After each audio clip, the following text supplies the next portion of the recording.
Patuloy ang pagbangon ng bayan ng San Remigio sa Cebu na isa sa mga lubhang naapektuhan ng magnitude 6.9 na lindol noong Setyembre.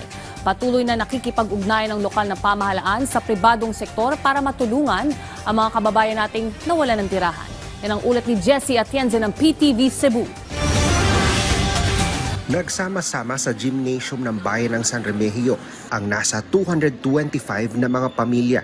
Ito'y para personal na matanggap at maproseso ang recovery assistance na handog ng isang foundation na siyang kaagapay ng lokal na pamahalaan sa pagsasaayos ng mga bahay ng mga apektadong residente matapos ang pagtama ng malakas na lindol.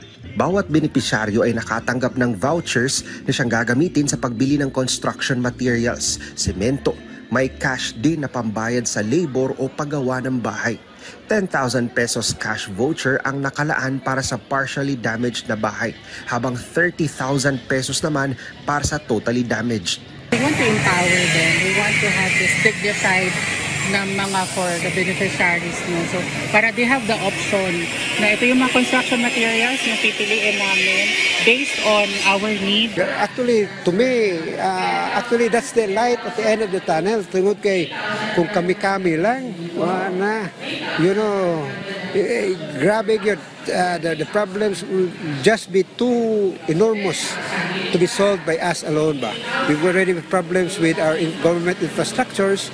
Kanya, ato mga katawhan pag yun. Ayon sa LGU ng San Remigio, humigit kumulang 100 na mga sinkholes na ang nadiskubre sa kanilang bayan. Kaya naman sinisikap na rin nila ang makahanap ng lugar bilang permanenteng relocation site sa nasa 250 na pamilyang nakatira sa mga no-build zone para sa kanilang kaligtasan. Nagplano na yun, may palit yun ng yuta. Tanaw na ako, kinuuban na naasuban mga sud ng barangays, di isa na sila gusto na layo sa ilang panginabuhian ba. So, most probably, makapalit yun mga yuta sa kabarangayan na kabalhina nila. Malaking bagay para sa mga kababayan sa bayan ng San Remigio ang makapagpatayo uli ng kanilang mga bahay, lalo't nalalapit na rin ang Kapaskuhan. Mula sa PTV Cebu, Jessie Atienza para sa Pambansang TV sa Bagong Pilipinas.